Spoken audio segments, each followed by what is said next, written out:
She walked into that hotel, full of life, just 19 years old.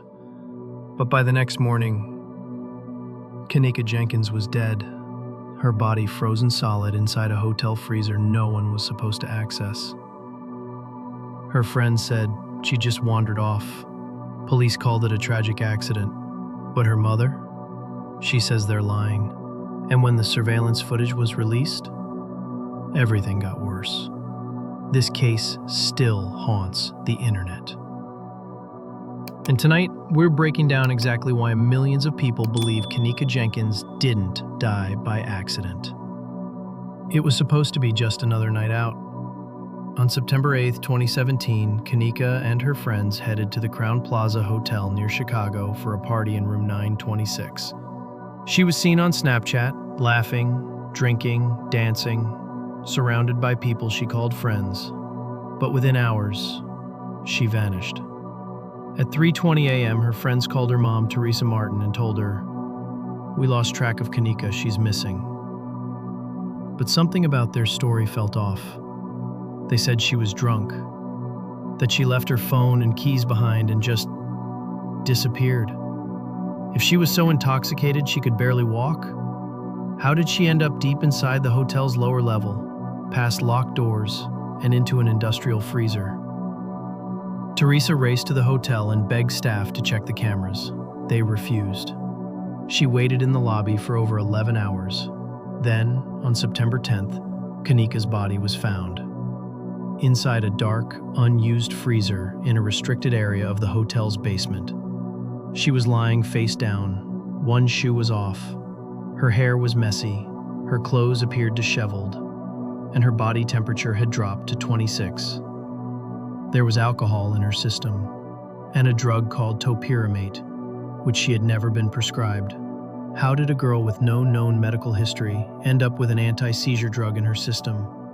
And who gave it to her? Hotel security footage was released, but instead of answers, it sparked a firestorm of theories.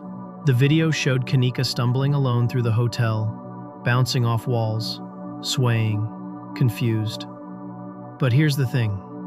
There was no footage of her ever entering the freezer. The camera closest to that hallway? Mysteriously missing. And even more bizarre, the timestamps were inconsistent. Some segments looked edited or cut short. Did someone tamper with the footage? Or is there a reason key moments were never captured? What do you think really happened to Kenneka that night? Was this truly an accident? Was something covered up?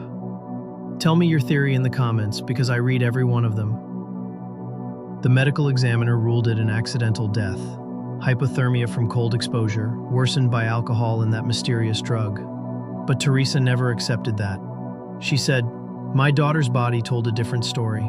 Her nails were broken, her lip was cut, her clothes were out of place." She believes her daughter was attacked and left there to die.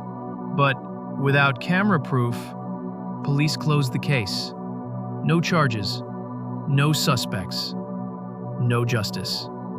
Why didn't police question every person in that hotel room that night? And why were Kenneka's friends so quick to leave? As media coverage faded, the internet exploded. Reddit threads, Facebook Lives, TikTok videos, all dissecting the footage, the timeline, the autopsy.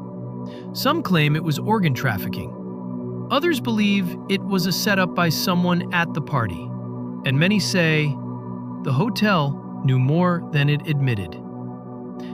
To this day, thousands of people still post about Kenneka every year, refusing to let her memory fade. What are they hiding in that hotel?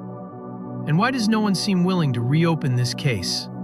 Kenneka's mother has spent years begging for answers, launching protests, and calling out the system that failed her daughter.